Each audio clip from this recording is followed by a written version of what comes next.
Ketika Rasulullah bersama para sahabat tertidur sebentar, kemudian bangun-bangun Rasulullah tersenyum. Sahabat bertanya, "Ya Rasulullah, ma adhakaka?" Wahai Rasul, kenapa engkau tersenyum? Mimpi apa tadi bahasanya? Ngelihat apa tadi? Kemudian Rasulullah sallallahu alaihi wasallam mengatakan, "Unzilat ilayya anifan." Baru saja tadi diturunkan kepadaku surat, namanya surat Al-Kautsar. Kok tersenyum? Ada apa dengan surat Al-Kautsar? Rupanya ada berita, ada kabar dari Allah bahwa Allah memberikan kebaikan yang banyak kepada baginda Rasulullah sallallahu alaihi wasallam, dan salah satu kebaikannya adalah telaga. A'udzubillahiminasyaitonirrajim. Bismillahirrahmanirrahim. Yang kami hormati, yang kami muliakan para asatidz, para alim ulama, para kiai, para habaib, para tokoh masyarakat, Bapak Ibu jemaah yang dirahmati Allah Subhanahu wa taala. Assalamualaikum warahmatullahi wabarakatuh.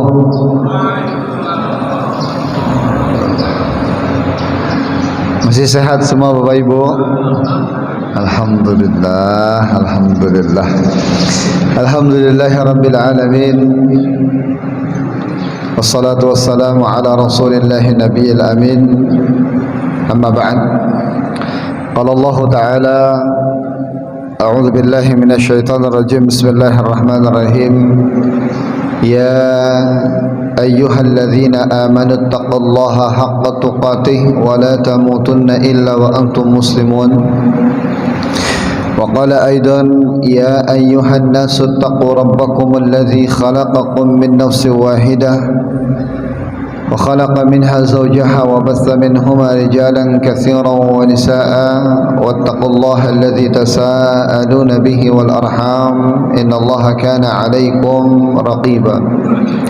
Bapak Ibu jamaah yang dirahmati Allah Subhanahu wa taala, bersyukur kita kehadirat Allah Rabbi. Pada kesempatan pagi hari ini Allah masih memberikan kepada kita semuanya keimanan, dan keimanan yang kita rasakan alhamdulillah berasa manis di hati, karena berkali-kali kita katakan bahwa iman itu selalu ada rasanya. Dia bisa berasa manis. Kalau iman rasanya manis di hati kita, maka maksiat terasa pahit. Tapi kalau sudah maksiat yang terasa manis, maka secara otomatis iman, amal ibadah itu rasanya berat dan pahit. Maka kita temukan kisah-kisahnya dari baginda Rasulullah sallallahu alaihi wasallam, kakinya sampai bengkak untuk menegakkan salat malamnya itu bukan karena tidak ada keimanan yang beliau rasakan, tapi karena memang beliau merasakan manisnya iman sehingga kakinya bengkak pun tidak terasa. Kita lihat lagi Sayyidina Bilal bin Rabah yang kemudian ditimpa batu yang besar di tengah terik matahari, di bawahnya pun bebatuan yang runcing juga. Tapi ketika beliau dipaksa untuk keluar dari agama Rasulullah sallallahu alaihi wasallam, yang keluar dari mulutnya hanya ahadun ahad saja. Itu karena memang beliau rasakan manisnya keimanan. Kita saksikan juga beberapa sahabat yang kemudian terpana, terluka, tapi tidak merasakan apa-apa. Itu yang memang karena sebab mereka sudah merasakan iman itu begitu manis terasa dalam hati. Tapi kalau sudah maksiat yang sudah terasa manis, maka iman itu berat. Jangankan salat malam, salat subuh untuk bangkit saja itu sulit. Maka anggota tubuh kita ini, Masya Allah, bertakwalah kepada Allah. Nasihat yang paling utama yang sering disampaikan oleh para penceramah dan juga khatib adalah bertakwalah kepada Allah. Paling tidak kita merasa takut, paling tidak kita merasa sayang dengan anggota tubuh kita. Sayanglah dengan mata kita, jangan gunakan mata kita untuk bermaksiat kepada Allah. Karena kalau sudah terjatuh pada maksiat yang satu, pasti ada akan maksiat yang kedua. Sayanglah pada hati kita, kalau sudah ada maksiat yang dilakukan, pasti akan ada maksiat yang berikutnya. Itulah hal sebabnya kalau kata para ulama, min ajril hasanah hasanatun ba'daha wa min jazai sayyi'ah sayyi'atun ba'daha. Termasuk daripada kebaikan seseorang itu salah satu ganjarannya Allah akan permudah untuk mengerjakan kebaikan selanjutnya. Dan salah satu ganjaran yang Allah berikan daripada keburukan seseorang, Allah pun akan membiarkan orang tersebut melakukan keburukan berikutnya. Maka kalau seseorang itu sudah terjatuh pada satu dosa, dosa yang berikutnya dia akan lakukan. Maka itulah kata baginda Rasulullah, kanat idza adnabal mu'min kanat lahu nuqtatus sauda fi qalbihi. Orang mukmin itu kalau dia berbuat dosa bagaikan ada titik hitam di hatinya. Kalau kita ibaratkan hatinya bersih, titik hitam yang kecil itu akan terasa. Tapi kalau lama-kelamaan seseorang melakukan dosa, maka titik hitam tadi bukan berupa titik lagi, tapi sudah pekat hatinya, hitam hatinya, gelap hatinya. Sehingga kalau sudah gelap hatinya, maksiat apapun yang dilakukan olehnya, dia tak merasakan bahwa itu dosa. Makanya baginda Rasulullah mengatakan la israra la saghirata ma'al israr. Dosa kecil pun dianggap dosa kecil pun tidak dianggap menjadi dosa kecil kalau dosa kecilnya itu terus-menerus seseorang itu lakukan. Maka Bapak Ibu jamaah yang dirahmati Allah Subhanahu wa taala, alhamdulillah kita dikumpulkan oleh Allah dalam majlis ilmu, majlis nasihat, majlis membaca ayat Al-Quran, majlis yang di dalamnya juga kita bacakan hadis-hadis baginda Rasulullah, qaulul ulama. Juga ini dalam rangka untuk membersihkan kembali hati kita, sehingga mudah-mudahan kalau ada maksiat yang terlintas dalam diri kita, langsung terasa itu maksiat, kemudian kita langsung beristighfar kepada Allah Subhanahu wa taala. Bapak Ibu jemaah yang dirahmati Allah, ketika Rasulullah sallallahu alaihi wasallam duduk bersama dengan para sahabatnya, Rasulullah pernah tertidur, tapi tidurnya tidak dalam. Tidur sebentar, kemudian Rasulullah terbangun. Ketika Rasulullah terbangun dari tidur yang sebentarnya tadi, kemudian Rasulullah tersenyum. Para sahabat yang hadir di hadapan beliau bertanya, ini apa yang membuat Rasulullah tersenyum? Mereka pun memberanikan diri untuk bertanya kepada baginda Rasulullah, karena boleh jadi apa yang dilakukan oleh Rasulullah ini ada hikmahnya, dan memang rupanya ada hikmahnya. Ketika Rasulullah bersama para sahabat tertidur sebentar, kemudian bangun Rasulullah tersenyum. Sahabat bertanya, ya Rasulullah, ma adhakaka? Wahai Rasul, kenapa engkau tersenyum? Mimpi apa tadi bahasanya? Ngelihat apa tadi? Kemudian Rasulullah sallallahu alaihi wasallam mengatakan, unzilat ilayya anifan, baru saja tadi diturunkan kepadaku surat, namanya surat Al-Kautsar. Kok tersenyum? Ada apa dengan surat Al-Kautsar? Rupanya ada berita, ada kabar dari Allah bahwa Allah memberikan kebaikan yang banyak kepada baginda Rasulullah sallallahu alaihi wasallam, dan salah satu kebaikannya adalah telaga Kautsar. Kemudian Rasulullah membacakan surat Al-Kautsar dari awal sampai akhirnya. Surat yang paling pendek, tapi maknanya membuat umat baginda Rasulullah gembira. Allah katakan, a'udzubillahi minasyaitonirrajim, bismillahirrahmanirrahim, inna a'tainakal kautsar fasalli lirabbika wanhar inna syani'aka huwal abtar. Ini memang ada sebab daripada turunnya ayat ini, turunnya surat ini. Beberapa para ulama mengatakan bahwa dulu Rasulullah sallallahu alaihi wasallam sempat dicemooh oleh kaum Quraisy ketika Rasulullah sallallahu alaihi wasallam anak laki-lakinya bernama Ibrahim, anak laki-laki yang paling terakhir. Ibrahim, anak Rasulullah, meninggal dunia. Dan sebelum itu Rasulullah juga memiliki anak-anak laki-laki, Qasim, Abdullah, terakhir adalah Ibrahim. Ketika anak laki-laki Nabi Muhammad SAW meninggal dunia, waktu itu Rasulullah berada di kota Madinah. Orang-orang kafir, orang Yahudi, orang Nasrani Orang munafik juga yang ketika itu berada di kota Madinah mengatakan, abtar katanya. Ini Muhammad ini abtar. Abtar itu terputus garis keturunannya. Tidak mungkin ada lagi yang melanjutkan perjuangan Rasulullah SAW karena anak laki-lakinya terputus. Maka turunlah ayat yang kemudian membalas, membantah tuduhan daripada orang-orang kafir, orang-orang Yahudi dan Nasrani tadi. Inna syani'aka huwal abtar. Sesungguhnya yang membencimu adalah orang yang terputus dari rahmat Allah Subhanahu wa taala.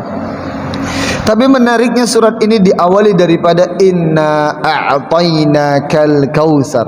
Muhammad, sesungguhnya kami telah memberimu khusus untuk Rasulullah sallallahu alaihi wasallam, yaitu Al-Kautsar. Apa Al-Kautsar? Al-Kautsar itu kalau secara makna dia memiliki arti kebaikan yang banyak. Rasulullah diberikan kebaikan yang banyak. Salah satu kebaikannya adalah telaga Kautsar, satu danau yang mengalir dari surga, yang kemudian disebutkan oleh baginda Rasulullah sallallahu alaihi wasallam bahwa gayungnya, jumlah gayungnya lebih banyak dibandingkan dengan jumlah bintang gemintang yang ada di langit. Airnya jernih, dasarnya terbuat daripada miskul alfar, kasturi berwarna putih. Banyak kebaikan daripada telaga Kautsar ini. Dan menariknya bahwa telaga Kautsar ini diperuntukkan untuk Rasulullah sallallahu alaihi wasallam, dan Rasulullah memberikan izin khusus untuk umat baginda Rasulullah sallallahu alaihi wasallam.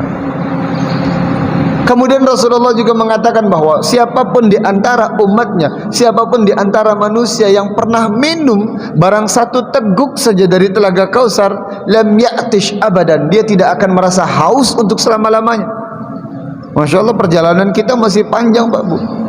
Ketika seseorang dimatikan oleh Allah, kemudian dia masuk ke alam kubur, alam barzakh namanya, baru setelah itu dibangkitkan. Sebelum menuju ke padang mahsyar, umatnya baginda Rasulullah sallallahu alaihi wasallam, ada yang menyebutkan ketika berada di padang mahsyar, kemudian umat baginda Rasulullah dihimpun, digiring menuju ke telaga Kautsar. Perjalanan masih panjang. Dalam perjalanan yang panjang itu disebutkan oleh Allah, fi yaumin kana miqdaruhu 50 alf sanah, yang satu harinya saja perjalanan akhirat kita lebih lama dibandingkan dengan 50.000 tahun. Atau di ayat yang lainnya, alf sanah, lebih lama dibandingkan dengan ukurannya satu hari di akhirat itu sama dengan 1000 tahun. Ini kan panjang. Dalam perjalanan yang panjang itu baginda Rasulullah mengatakan, yang minum dari telaga Kautsar walaupun satu teguk, dia tidak akan merasa kehausan dalam sepanjang perjalanan akhiratnya itu. Masya Allah, mudah-mudahan kita semua yang hadir pada kesempatan kali ini diberikan izin oleh Allah untuk minum dari telaga Kautsar. Dari mana baginda Rasulullah mengetahui ini umatku, ini bukan umatku? Dari bekas air wuduknya. Yang kemudian kata baginda Rasulullah, inna ummati tub'asu yaumal qiyamah ghurran muhajjilina min asaril wudu. Sesungguhnya umatku itu pada hari kiamat akan dibangkitkan dari bekas air wudu. Faman istata'a an yutila ghurratahu falyaf'al. Siapapun di antara kita yang mampu untuk memperpanjang bekas air wudunya, maka silahkan itu kan. Makanya Bapak Ibu, kalau kita berwudu, cuci tangan sampai siku. Boleh tak kita berwudu sampai lebih dari siku kita? Boleh saja. Ini dalam rangka memperpanjang atau memperbanyak bekas air wudu kita. Mencuci rambut itu memang kalau mazhab Imam Syafi'i sya'ratun wahidatun itu lebih enggak apa-apa. Satu rambut, satu helai rambut itu tidak menjadi masalah. Tapi kalau kita tahu bahwa kita akan dibangkitkan pada hari kiamat nanti dengan bekas air wudhu, maka lebih baik kita mencuci kepala kita dari depan ke belakang, semuanya kecuci, biar ada bekas air wudhunya. Melebihkan area wudhu kita itu disunahkan oleh baginda Rasulullah. Tapi kalau melebihkan bilangannya lebih dari 3, para ulama mengatakan itu makruh katanya.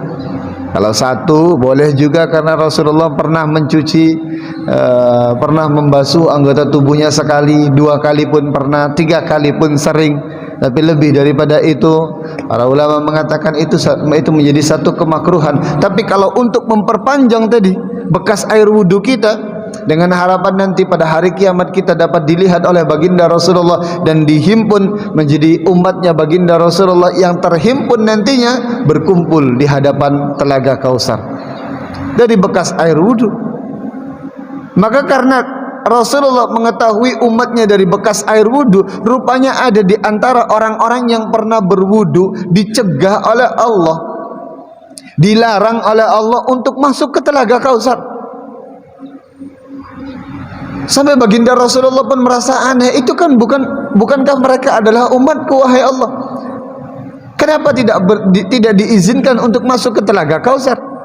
Jadi di antara umatnya Rasulullah yang sudah dihimpun oleh Rasulullah, ada di antara mereka yang dilarang oleh Allah untuk masuk ke telaga Kausar. Padahal ini kan harapan semua umat Rasulullah untuk masuk dari telaga Kausar. Istirahat dulu. Siapa itu orang yang dicegah oleh Allah untuk masuk ke dalam telaga Kausar? Kemudian disebutkan, innaka la tadri madza ahdatsu ba'dak.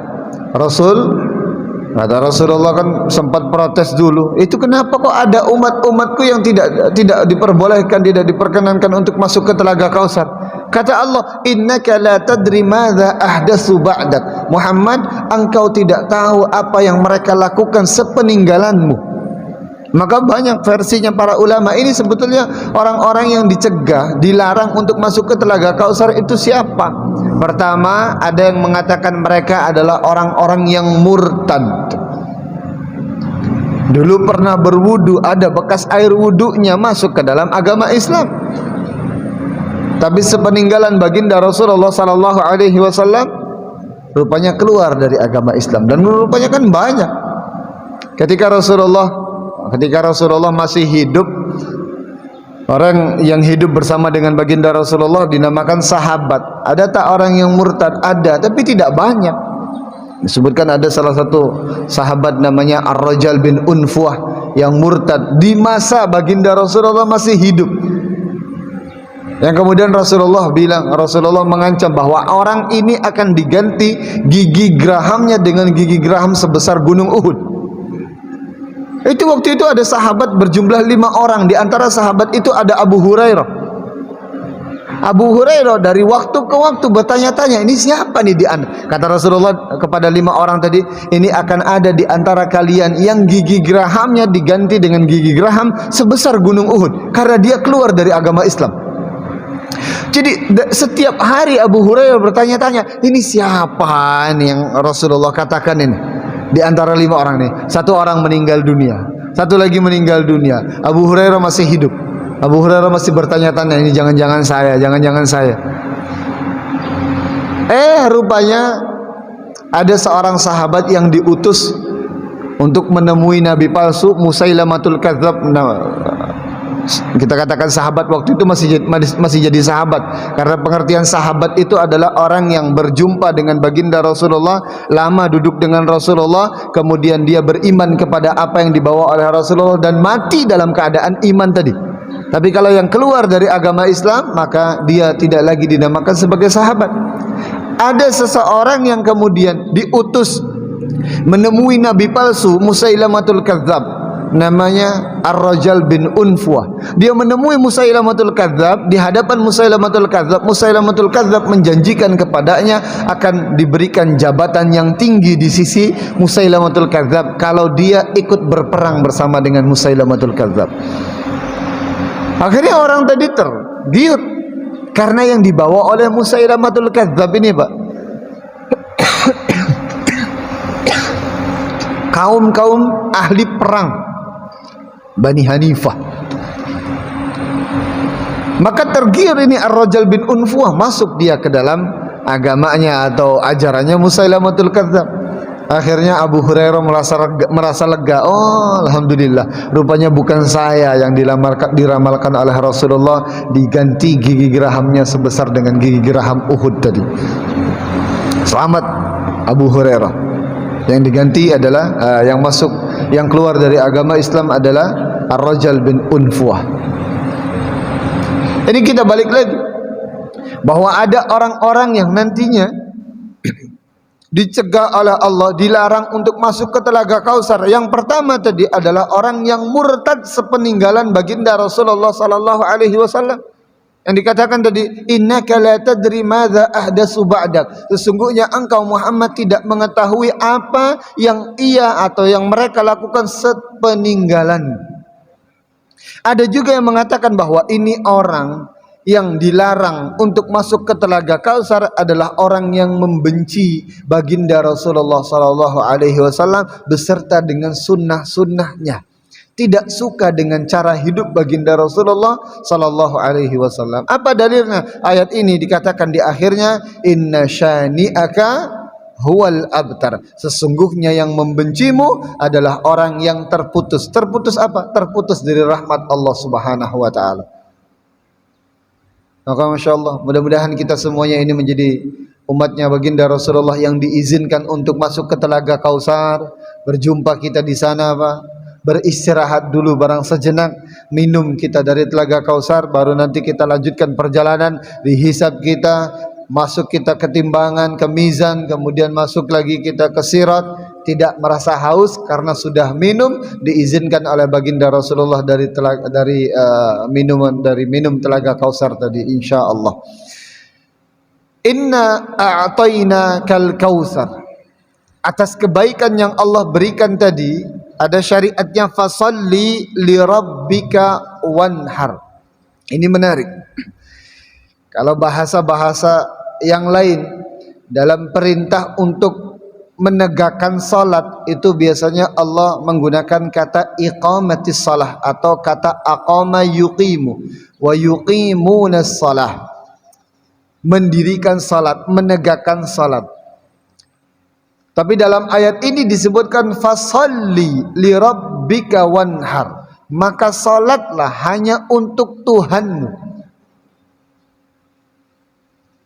Artinya apa? Salli itu bisa bermakna bukan hanya berdoa dalam salat saja, tapi seluruh ibadah kita namanya salat. Salat karena intinya adalah ibadah. Shalla yusalli artinya berdoa. Fasalli li rabbika wanhar, maka beribadahlah hanya karena Allah saja. Wanhar, dan sembelihlah hewan kurban. Kenapa menyembelih hewan kurban? Karena bersyukur atas kebaikan yang telah Allah berikan kepada umat baginda Rasulullah sallallahu alaihi wasallam berupa Telaga Kausar tadi. Maka Bapak Ibu jamaah yang dirahmati Allah Subhanahu wa taala, barangkali pagi hari ini tidak terlambat juga bagi kami untuk mengingatkan kembali siapapun di antara kita yang memiliki kelapangan rezeki, ayo mari kita berkurban, karena pada hari ke-10 di bulan Zulhijjah ini udah masuk Syawal akhir, Pak ya. Tinggal berapa hari lagi Syawalnya ini? 5 hari lagi gitu. Kemarin 6 hari. 7. Masih 8 hari lagi, Pak. 8. Oh, kalau masih 8 berarti masih ada kesempatan yang belum mulai puasa Syawalnya. Yang belum mulai puasa Syawal masih ada kesempatan 6 hari. Kemarin iya, Pak ya. Kami hitung-hitung tinggal 6 hari lagi. Rupanya masih ada 8 hari lagi. Berarti masih ada kesempatan untuk kita berpuasa 6 Syawal. Di mana puasa 6 Syawal ini Masya Allah pahalanya 1 tahun penuh, Pak Bu, kita berpuasa. Tak usah kita berpuasa 1 tahun. Yang penting kita mendapatkan pahala puasa 1 tahun. Betapa tidak? Orang puasa di bulan Ramadan 29 sampai 30 hari. Ditambah 6 hari di bulan Syawal. Berarti 36 hari kita berpuasa. 36 hari syariat agama kita. Al-hasanatu bi asyri amsalihha. Kebaikan itu dikali lipat gandakan menjadi 10 kebaikan. 36 kali 10 kali 10 berarti 360. Jumlah hari kita dalam 1 tahun 365. Maka Rasulullah mengatakan man shama Ramadan thumma atba'ahu sittan min Syawal faka'annama shama ad-dahra kulluh. Orang yang berpuasa di bulan Ramadan kemudian dia berpuasa Syawal, maka seakan-akan 6 hari di bulan Syawal, maka seakan-akan dia berpuasa 1 tahun penuh. Betul, berarti masih 8 hari lagi Pak bulan Syawalnya. 5 kan? 5 hari, betul. 5 hari Pak Haji.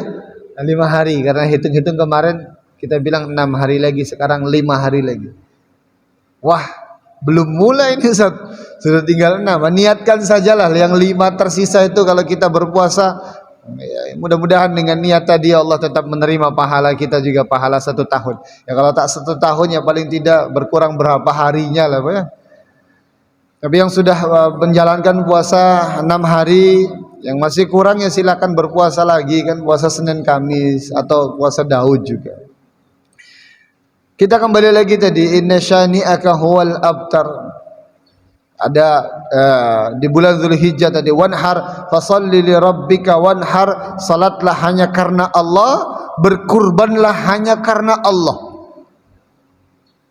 Pada hari ke-10 di bulan Zulhijjah, sekarang Syawal, setelah Syawal ada bulan Zulqa'dah atau bulan Zulqaidah, setelah itu masuk kita ke bulan Zulhijjah. Sudah sebentar lagi.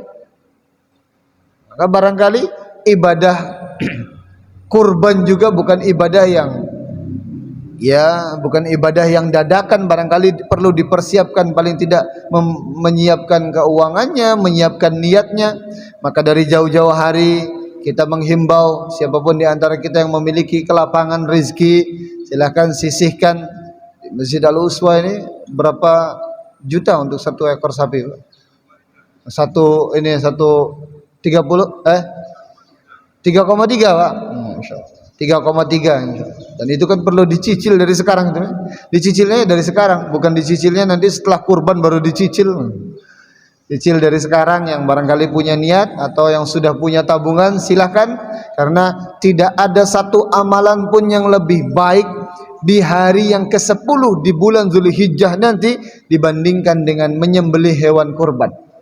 Ma amila ibnu Adam min amalin ahabbu ilallahi fi yaumin nahr min hiraqatid dam. Tidak ada satu amalan yang lebih dicintai oleh Allah pada hari ke-10 di bulan Zulhijjah dibandingkan dengan menumpahkan darah hewan kurban. Fa innahu la ya'ti yaumul qiyamah biquruniha wa azlafiha wa asy'ariha. Masyaallah. Kata Rasulullah, karena sesungguhnya hewan kurban yang disembelih itu pada hari kiamat nanti akan menjadi saksi. Yang menjadi saksi kuruniha,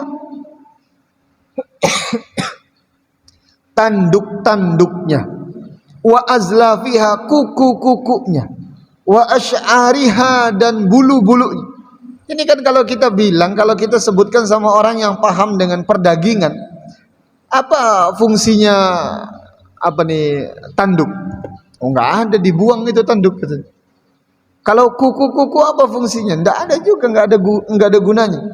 Kalau bulu-bulunya juga tidak ada gunanya. Maka yang tidak ada gunanya saja kalau kita katakan sebagai sampah daripada kurban, itu menjadi saksi kita pada hari kiamat. Apalagi dengan daging yang kita bagikan kepada fakir miskin, daging yang kita bagikan kepada kerabat, Masya Allah. Ini akan menjadi saksi kita pada hari kiamat nanti. Butuh saksi pada hari kiamat, artinya nanti ketika kita ada dosa-dosa, saksi ini akan datang bersaksi atas kebaikan kita. Mudah-mudahan dengan saksi-saksi yang kita miliki ini dapat mempermudah kita masuk ke dalam surga, meringankan hisab kita di yaumul hisab nanti.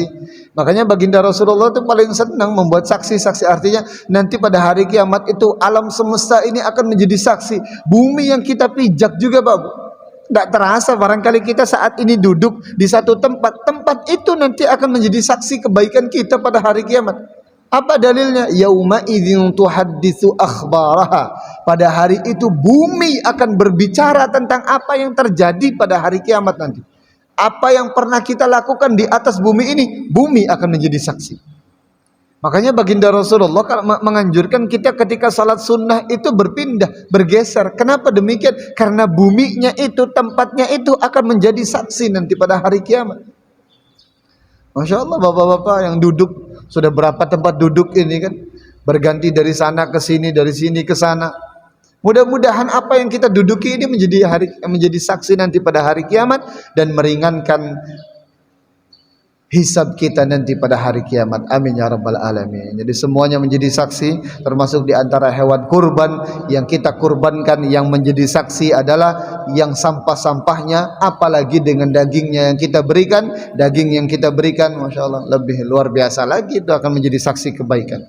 Bapak Ibu jemaah yang dirahmati Allah Subhanahu wa taala, terakhir yang ingin kami sampaikan bahwa dalam ibadah, termasuk ibadah, apalagi ibadah yang mengeluarkan harta kita, menginfakkan harta kita, ini kan ibadah yang paling sulit dilakukan oleh seseorang. Makanya syariat agama kita, orang kalau menunaikan zakat amilnya itu kan ada dianjurkan untuk berdoa. Fasholli alaihim inna salataka sakanul lahum. Berdoalah untuk orang yang menzakatkan hartanya, karena Masya Allah luar biasa. Kalau secara psikologi itu orang yang sudah bekerja susah payah mengumpulkan uang, kemudian uang itu harus cuma-cuma ia berikan kepada orang lain, kan agak berat. Tidak semua bisa. Fasholli alaihim, maka salatlah, maka berdoalah untuk orang yang memberikan harta tersebut.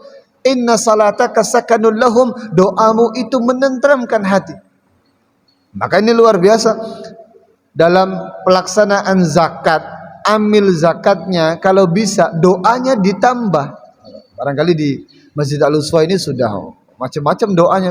Boleh, namanya doa itu tidak hanya doa yang sebagaimana diajarkan oleh para ulama yang kemudian dikatakan apa itu doa ketika zakat, Pak? Ambil zakatnya berdoa itu. Barakallahu fima anfaqta wa barakallahu fima abqaita. Tidak hanya sekedar itu saja, tapi doa yang lain pun boleh. Sehingga orang-orang senang untuk berzakat ke sini. Oh, enak zakatnya di Masjid Al-Uswa, doanya macam-macam. Saya zakat di situ, doanya, ya Allah, mudah-mudahan orang yang berzakat ini hutangnya dilunasi oleh Allah, anak-anaknya disehatkan. Itu boleh juga seperti itu. Jadi orang senang. Apa nih kira-kira bapak ini lagi pengen apa? Didoakan sesuai dengan hajatnya bapak tadi. Maka itu memang anjuran daripada agama kita. Orang yang berzakat itu berat untuk mengeluarkan hartanya, maka doakan untuk kebaikan orang tersebut. Maka karena beratnya tadi, Bapak Ibu, kita perlu ketahui bahwa dalam agama kita, apapun ibadahnya, seberat apapun ibadah tersebut, maka perlu kita mujahadah. Mujahadah itu pertamanya kita paksakan. Kalau sudah ibadah dipaksakan, selanjutnya akan menjadi mudah, menjadi enak, menjadi ringan. Salat ini berat, tapi lama-kelamaan salat mungkin awalnya akan menjadi satu kewajiban saja buat kita. Tapi kalau ada paksaan dalam diri kita, lama-kelamaan salat ini akan menjadi satu kebutuhan. Ini luar biasa. Salat malam itu berat. Tapi kalau ada paksaan dari diri kita, lama-kelamaan salat malam itu akan menjadi satu kebiasaan, satu kebutuhan bagi kita. Apa dalilnya? Walladzina jahadu fina lanahdiyannahum subulana. Siapapun di antara orang-orang yang berupaya, berjihad, bermujahadah untuk melakukan satu amal ibadah, maka selanjutnya Allah akan tunjukkan jalannya. Begitupun tadi, berkurban ini berat. Tapi kalau sudah diniatkan, sudah ditabung hartanya, insya Allah Allah akan permudah itu. Ibadah apa saja masih dimulai daripada mujahadah, dimulai daripada kesungguhan kita untuk melaksanakan ibadah tersebut. Maka terakhirnya nanti Allah akan berikan kenikmatan, Allah akan berikan rasa manis daripada mujahadah yang dilakukan oleh seseorang tadi. Mudah-mudahan kita yang hadir pada kesempatan kali ini dipermudah oleh Allah untuk melaksanakan ibadah kurban pada tahun ini, sehingga nanti akan ada balasan-balasan yang baik dari Allah Subhanahu wa taala. Salah satunya adalah diberikan kemudahan lain dalam beribadah yang lainnya, insyaallah biidznillah taala. Barangkali itu yang bisa kami sampaikan pada kesempatan pagi hari ini, Bapak Ibu. Barangkali ada yang mau didiskusikan, kami persilahkan. Assalamualaikum warahmatullahi wabarakatuh. Waalaikumsalam warahmatullahi wabarakatuh. Masya Allah. Kita sudah selesai melaksanakan puasa.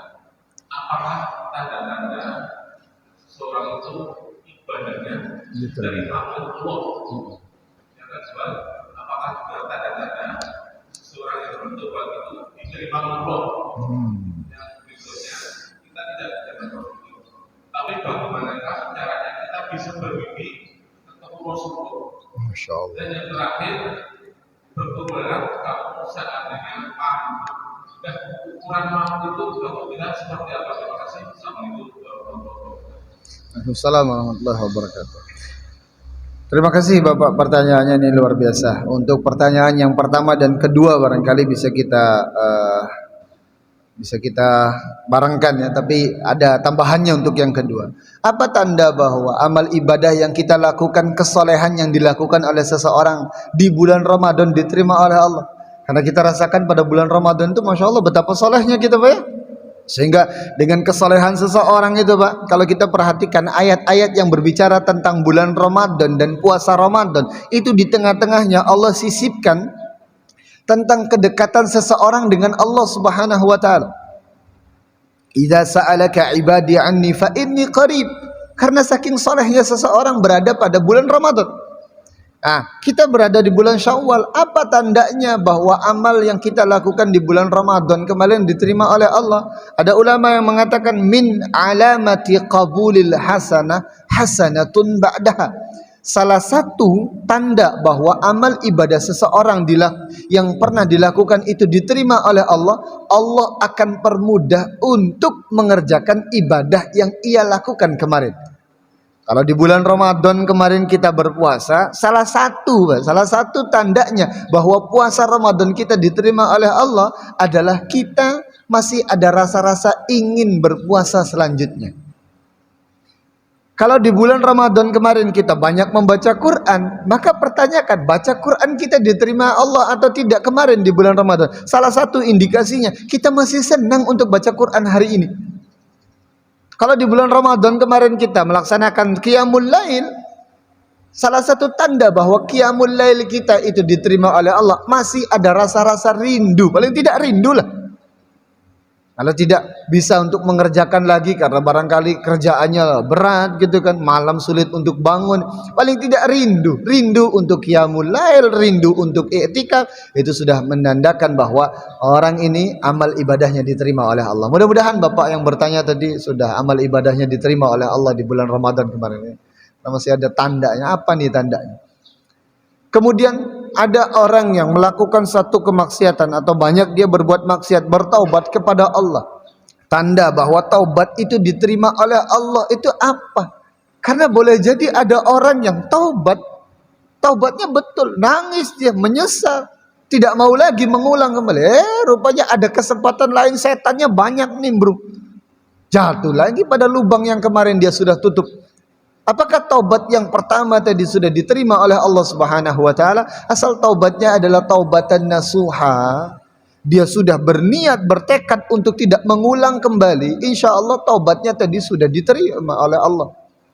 Dan salah satu tandanya tadi bahwa Allah akan permudah untuk menutup lubang kemaksiatan yang ia pernah lakukan tadi. Lalu kemudian kalau terjatuh lagi, apakah taubatnya tadi tidak diterima oleh Allah? Tetap taubatnya diterima. Jatuh lagi, taubat lagi, lama-kelamaan rupanya jatuh lagi. Kalau seperti ini masih bagus dia, masih ada taubatnya. Tapi kalau taubatnya main-main, ini yang bahaya, main-main. Ya taubat, aduh astagfirullahaladzim, astagfirullah, tapi tetap masih menggibah misalnya. Ini kan banyak terjadi. Wah ini jangan nih, dosa ini, astagfirullah, sambil dicandakan gitu kan. Astagfirullah, nggak apa-apa lah sekali saja. Ini jangan-jangan. Salah satu tanda hati sudah mulai mengeras itu ketika tahu bahwa itu dosa, dia beristighfar, tapi istighfarnya untuk main-main. Salah satu tanda tadi bahwa taubat seseorang itu diterima oleh Allah, Allah akan permudah untuk menutup lubang maksiat yang pernah dilakukan oleh seseorang tadi. Kemudian yang ketiga apa tadi Pak? Apa tadi Pak? Yang ketiga tadi?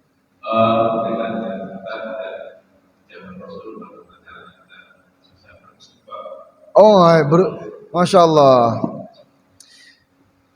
Pertama banyak bersalawat kepada Rasulullah Sallallahu Alaihi Wasallam.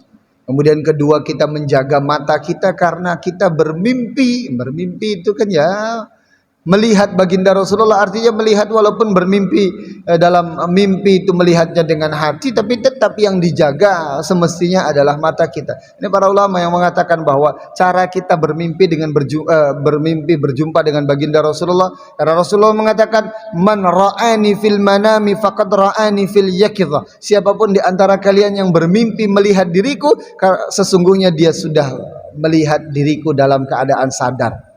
Ada dua tafsirannya. Orang ini memang bermimpi berjumpa dengan Rasulullah. Yang kedua, orang ini pasti akan berjumpa dengan baginda Rasulullah nanti di surga. Ini kan berat. Caranya bagaimana? Banyak bersalawat untuk Rasulullah sallallahu alaihi wasallam. Kedua, mengikuti sunnah-sunnah baginda Rasulullah, menyenangi apa yang disenangi oleh baginda Rasulullah.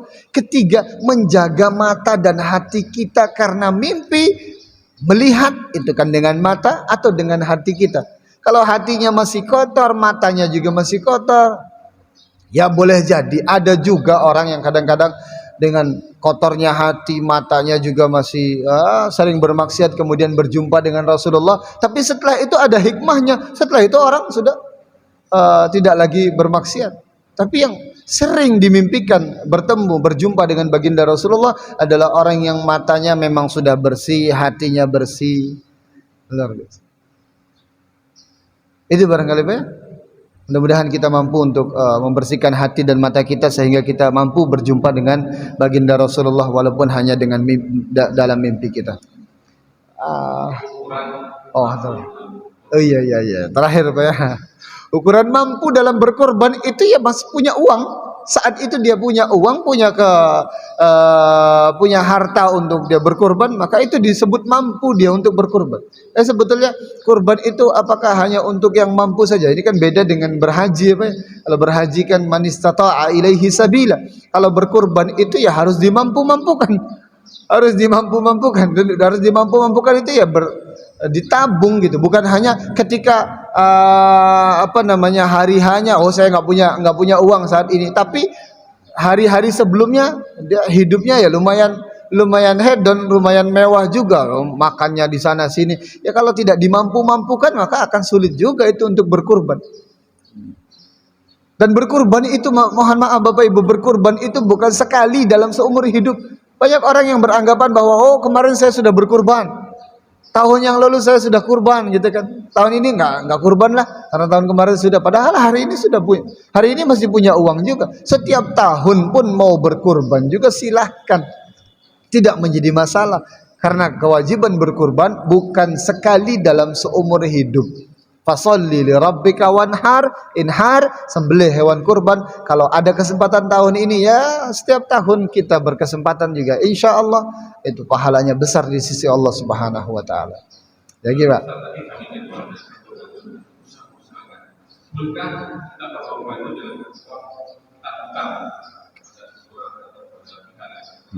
Ya, itu dia. Usahanya tapi yang usahanya yang ya dikatakan yang jelas artinya kalau memang tidak usah dipaksakan. Yang kebahasanya kami tadi mengusahakan kalau memang ada uangnya bisa ditabung. Makanya tadi kita gambarkan bahwa orang ini hidupnya mewah, hidupnya bisa, makannya enak, itu bisa ditabung dia. Tapi kalau untuk hutang mah kami rasa tidak usah lah, apalagi kurban sekarang bayarnya tahun depan misalnya. Belum ada Pak ya? Gitu. Yang ada umroh sekarang bayarnya nyicil ada. Tapi kalau kurban belum ada yang seperti itu ya. Kami harap ya tidak usah hutang lah. Kalau memang tidak ada uangnya, tak usah untuk hutang untuk berkurban demi berkurban. Kalau memang tak ada uang ya kita berhak untuk makan daging kurban itu dari masjid barangkali kan. Itu Pak ya. Jadi tidak usah hutang. Ada lagi Pak? Monggo. Sila. Waalaikumsalam warahmatullahi wabarakatuh.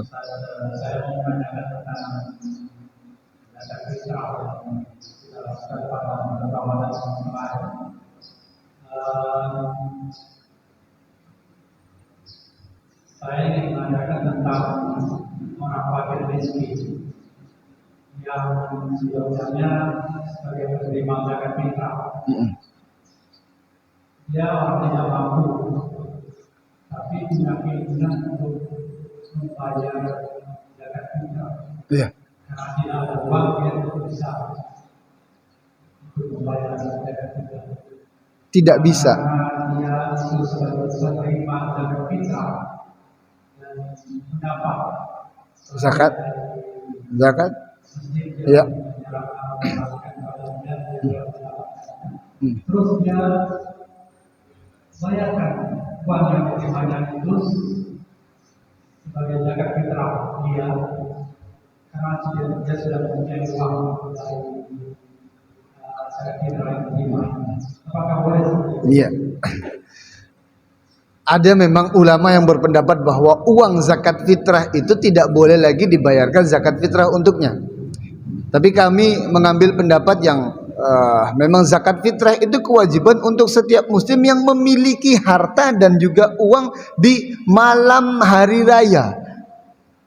Kalau memang makanya masjid-masjid itu kan kebanyakan membagikan zakat fitrah itu kan tidak sedikit kan, berlebih juga untuk orang tersebut.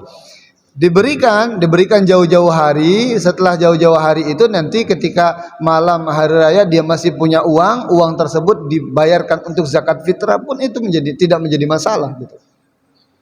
Dan memang ada yang berpendapat bahwa uang zakat fitrah itu tidak boleh digunakan untuk zakat lagi. Tapi karena ada rasa-rasa mau bayar zakat karena saya punya uang ini kan pada malam ini dan masih ada sisanya untuk dia bergembira pada hari Idul Fitrinya itu, ya tidak apa-apa. Tidak menjadi masalah dia untuk membayarkan lagi. Tapi kalau sekiranya dibagikan oleh masjid kemudian dia kalau bayar zakat fitrah habis semua uangnya, lebih baik dia tidak bayar zakat fitrah karena dia termasuk penerima zakat tadi. Demikian Pak ya. Sama-sama. Barangkali cukup, insyaallah kita akan jumpa lagi pada di lain kesempatan insyaallah. Terima kasih. Mari kita tutup dengan doa kafaratul majlis. Subhanakallahumma bihamdika asyhadu an la ilaha illa anta astaghfiruka wa atubu ilaik. Terima kasih banyak atas segala perhatian. Kurang dan lebihnya kami mohon maaf. Allahumma muwaffiq la aqwamit thoriq. Assalamualaikum warahmatullahi wabarakatuh.